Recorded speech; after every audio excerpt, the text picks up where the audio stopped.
Hello everybody. Today I will be taking on a challenge, actually two challenges, from Wolftrekker. So over at his channel he has posted his regularly scheduled challenge links for everyone to take part in. So the first one will be a rural world, which is a map I'm not very familiar with, but I suppose as the name implies it is a map with mostly rural locations. And the second challenge will be Urbanguessr, which I'm not familiar with either, but I suppose that will be mainly urban locations. And so that one will be a no moving, no panning, no zooming, whereas the first one will be just no moving. So yeah, let's see what we can do. Let's get into the first challenge. So we can move around on this one. Sorry, we can't move around, but we can look around. So here we have a car. There's kind of a North American vibe to this with the mountains and this car, pickup truck. Maybe Canada.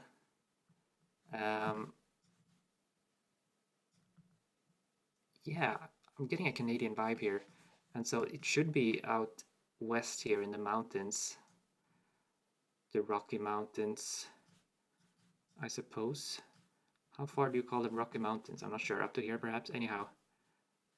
I guess it could be quite far up. I mean, it could even be Alaska. I don't know. I'm just gonna go. Okay, 8 seconds. It feels kind of populated. I don't know. I'm gonna go around here. Let's see. Oh my gosh. That's terrible. Since when are there mountains in Vermont? That's news to me, but fair enough. So we have some hills here actually. Well, that's a terrible start. What can you do? That's North America for you sometimes. Let's hope for a better score in the second round. Okay. This feels more European. We've got a little road. We can't really see. There's some buildings and stuff here. Am I getting a French vibe from that white van? I feel like there's always lots of white vans in France somehow. These poles. Now, my pole knowledge is not what it should be.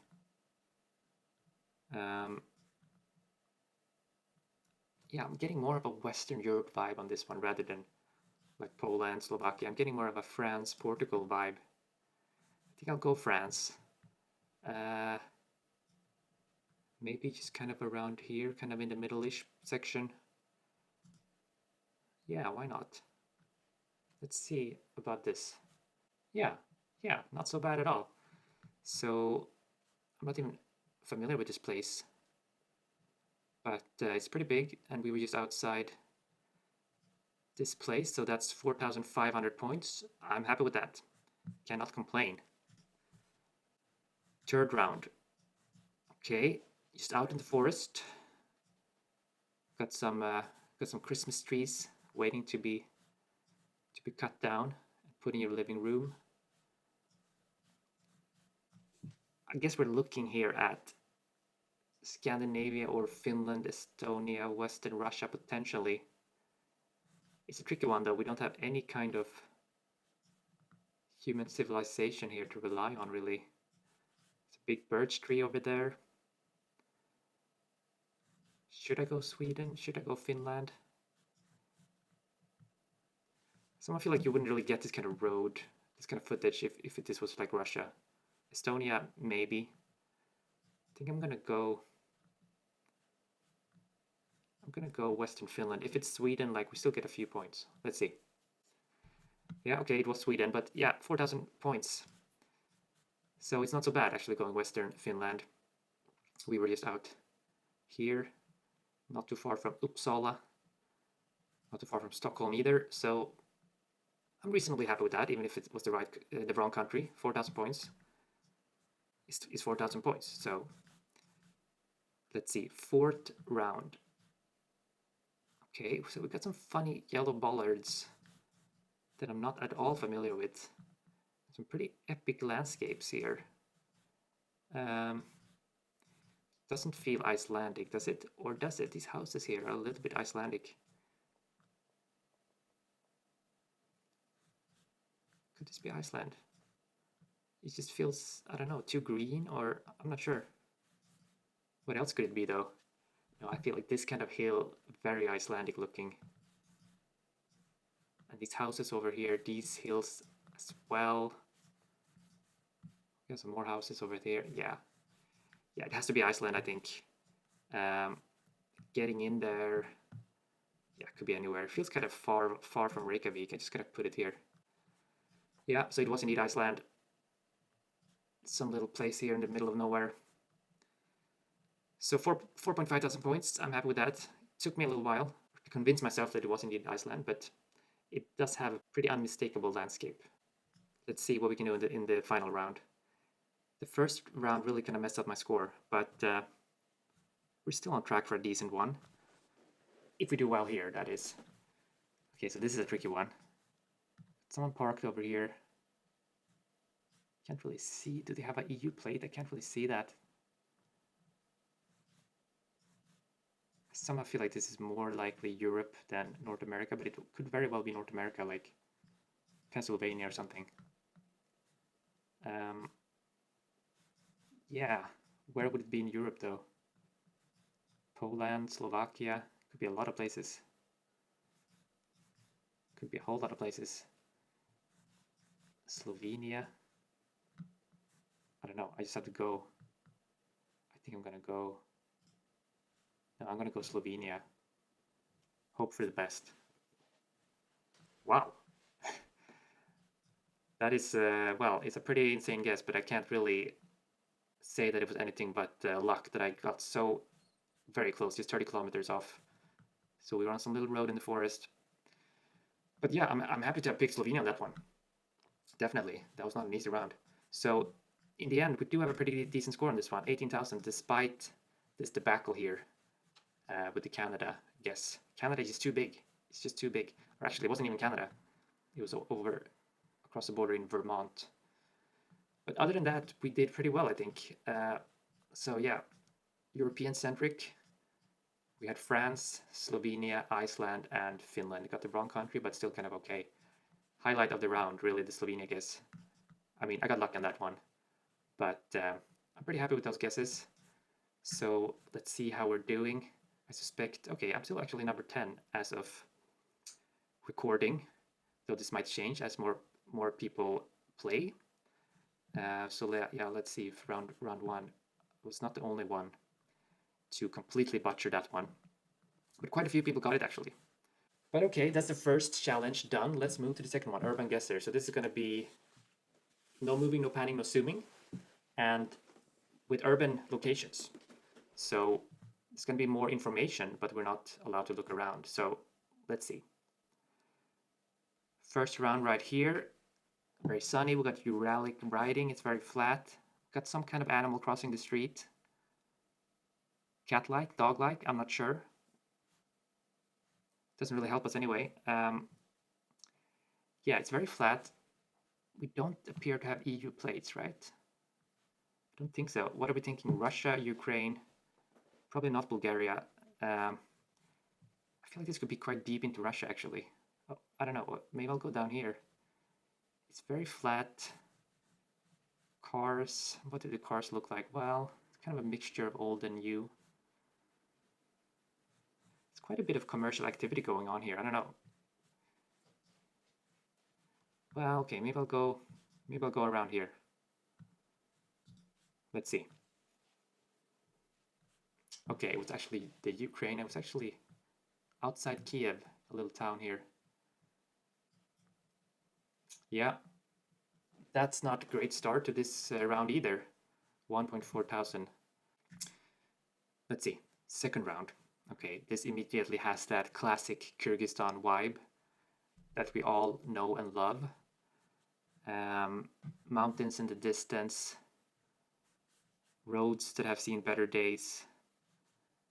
Yeah, not much else to say really. I mean, getting the exact location is going to be very tricky, of course. We don't really have any road signs or anything. I guess I'm kind of inclined to go not too far from Bishkek, the capital. Or maybe, well, yeah, we're kind of surrounded by mountains. Maybe I'll go kind of here in the middle. There's quite a few towns here. It's big enough. Something slightly bigger, maybe. I think this has about the right size. Let's go right there. Okay, so we were over here in Karakol. It is what it is, Kyrgyzstan. It's not too big. You always get a decent score, 4.3 thousand points. Let's move to the next round. Japan. That's very useful. Thank you, Lori. That is very useful. It does indeed look quite Japanese. Imagine if this is Taiwan now. And this truck driver is just having a laugh. He's just following the Google car around with his truck. But yeah, well, I don't know. I mean, if it wasn't for the truck, I might actually have been thinking Taiwan, but that's a major clue. And not only does this truck have Japan written all over it, it also is driving on the left. So yeah, it's going to be Japan, I think. But it does look like we might be quite far south. I don't know, it's kind of flat and feels quite warm. Do they have any flat parts? They have these weird islands, but I don't know, that's kind of a risky thing to do. I might just kind of go around here. This looks a bit flat. Okay, it was in another flat part, which is Tokyo. So yeah, that's Japan correctly, but we lost quite a few points. Japan is bigger than you think. So it's always a bit risky to go in the extremes of the country. Oh well, we push on into the fourth round. This looks a lot like Southern Africa, probably Lesotho. We got these hills that are very characteristic of Lesotho. Got these cows that are also very characteristic of Lesotho. Actually, I'm making that up as I go along. But the whole vibe is very Lesotho-like. Yeah, I don't know if we have any concrete clues. Other than that, it's a small country, so you're always going to get a good score. I guess Maseru is that the only big place probably. It's going to be some little village somewhere. I'm just going to kind of go in the middle somewhere. This one. That looks good. Okay, it was Lesotho. We were down here. 4,600 points, so that's a decent score. We now have a single round remaining. What can we do? Okay, Kruidvat, yellow license plates, Dutch-looking houses, a Lidl. I think that's all the information you need. Plus this lady painting her earlobe. It's gonna be the Netherlands, I think. And yeah, well, we don't have any information really. The Netherlands is just full of little towns. Just pick your favorite. Apeldoorn. Gouda. If you're into that kind of cheese, you can go Gouda. Why don't we go Gouda? No, actually. Let's not do that. Let's be serious and go Zwolle. Oh, it's a nice city center actually. Yeah, let's go outskirts. Do they have a Lidl? Never mind. Here we go. Okay, we're actually down in the extreme south of the country, in Roermond. Some pretty interesting water formations here. Anyhow, 4.5 thousand points. You always get a high score in Netherlands. So let's look at the summary. Yeah, I mean, I'm not too unhappy with that. I guess this was really the round that cost me a lot of points. Other than that, they were pretty straightforward rounds. Kyrgyzstan, Lesotho, Netherlands, all very recognizable countries. And then we had the Japan truck, which really helped out. But even without that, I think it would have been pretty clear that we were in Japan. So I suspect a lot of people, if they went to Ukraine, will have gotten a much better score than that. Let's check out the standings at the moment. So yeah, a lot of people have much higher scores than me here. Yeah, I don't know. Am I even on the, yeah, I'm number 64 at the moment. So thanks to Wolftrekker for putting out these challenge links. I will link to his video below once that goes live as well. Smash like, and I'll see you in the next video.